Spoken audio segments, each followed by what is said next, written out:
Welcome back to Mr. Turner Art, and today we are going to be looking at adding tone to our drawing. Okay, the first thing I would like you to do is to do a tonal strip. Okay, those in my class will have done this already, and this is a really good way of practicing and thinking about what tones you can get out of your pencil. Okay, I've only got a HB here, but we can still get plenty of tones. So some people prefer to start light, and what you need to do is get the lightest tone possible from your pencil. Okay, make sure your pencil's sharp.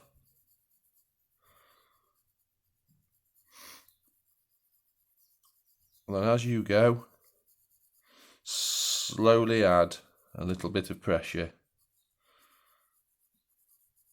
onto your pencil and try and get it as dark as you can. Now, the successful ones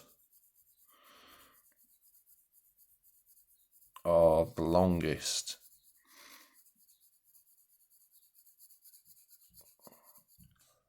Okay, you may need to stop to move your hand.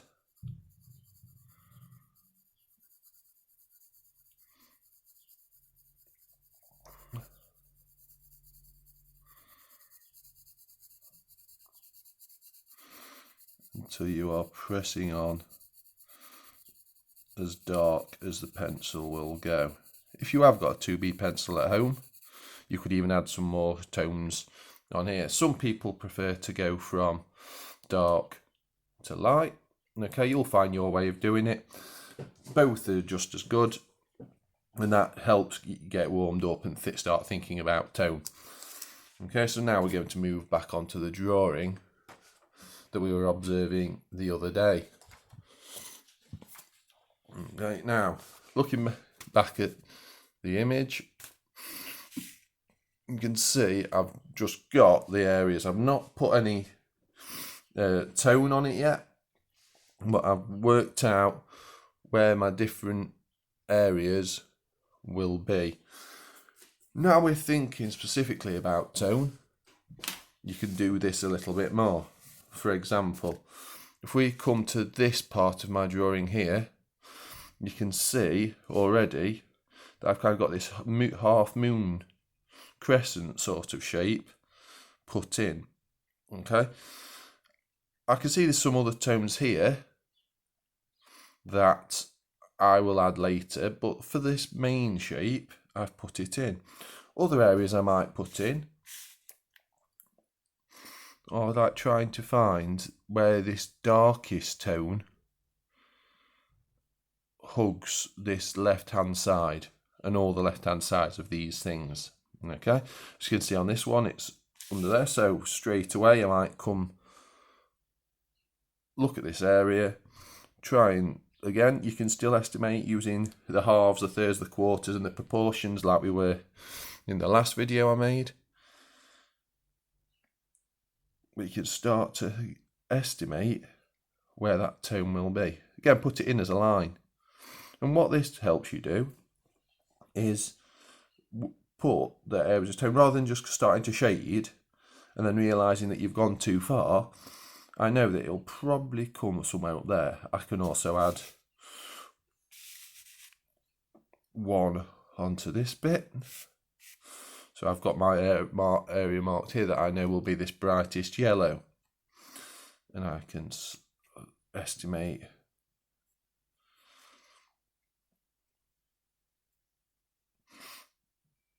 where this will be. I can see it's going around and kind of curving onto this bit here. So I can add that.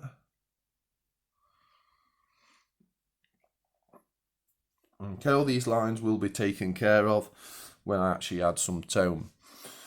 Now, this is an interesting image in that we've got the dark shadows and the low lights. Okay, that are the dark will be the darkest shade I can get out of my pencil. On this, if I'm concentrating on the actual kind of coral tube structures, there isn't actually a white or something like if you're drawing a door handle or if you're drawing something that reflects, the reflections and the very lightest bit of that will be what you leave the paper colour. This is obviously if you're using white paper. Now, so what am I going to have as my lightest tone on my drawing? Okay, I won't be doing the background. Okay, if I was, then obviously bits like this. Some of this kind of shape in the background would be left white, and this yellow would be, kind of the light end of the middle sort of tone. But because I'm just concentrating on these yellow, this is going to be the lightest tone. So what my lightest tone would be things like these kinds of hoops here, the edge of this, maybe the very top of this, so we can see that there isn't a brighter colour. And then my middle tones, or the ones that have kind of covered this sort of range on my tonal strip, would be all these orangey brown colours. What's there? Okay, so I'm going to start to add the tone now. So coming back to this main shape, you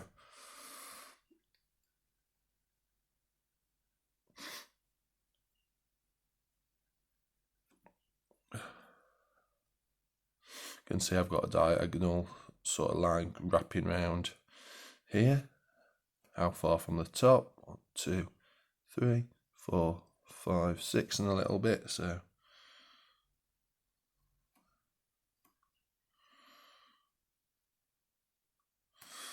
yes, I think it's going to be somewhere about there. Now, some people also get scared when you see how much detail there is here. In a drawing, we aren't looking to get a photographic replica necessarily, but we just want to represent the sort of shape. So you can see there's like a circle here.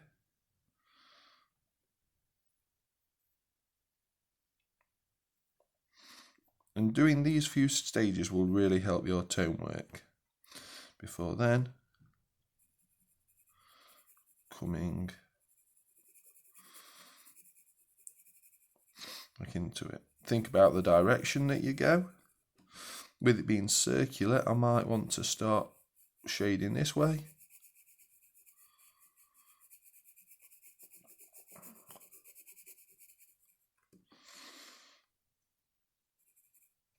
Also, don't forget, if you've got a rubber, that if you've coloured or you've shaded this bit in, you could lighten it back up with a rubber later on.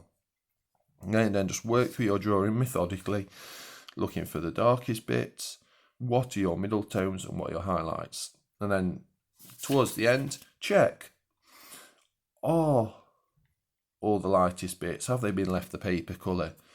These middle bits, are they the same? Where the browns, can we see this brown on this one? Are these two areas of your drawing the same? And that will make a successful tonal drawing. Thank you.